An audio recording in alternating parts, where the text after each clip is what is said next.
Parks and Rec master plan, it identifies a quantum of land that is required to implement that plan approved by council recently. And I recall it was about 105 hectares of land. All of the land in the ongoing secondary plans have been counted in the 5-year major moves report that just came to council in September.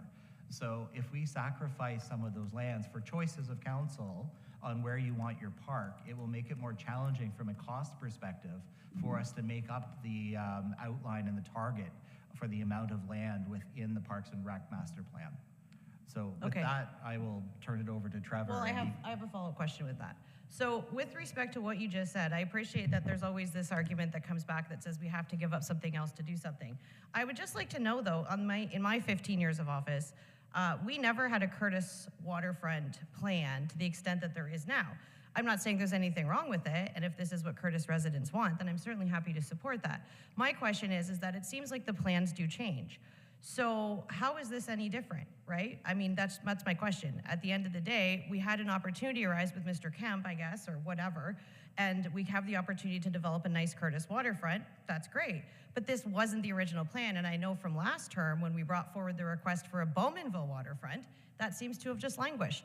So I'm just curious, it seems that these priorities do change. I appreciate that is partially the will of council, and I have to respect that. But what I want to know is when we have this opportunity here before us and we say, well, if we do this, we have to give up something else, that hasn't seemed to stop us in the past when it comes to competing priorities.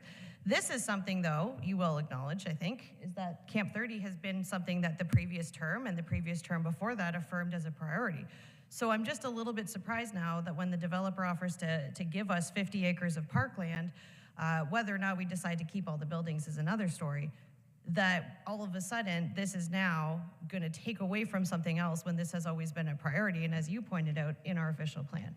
So I think that's more of a rhetorical question at this point, but I think it's important to emphasize that, again, things like the Courtice waterfront kind of popped up.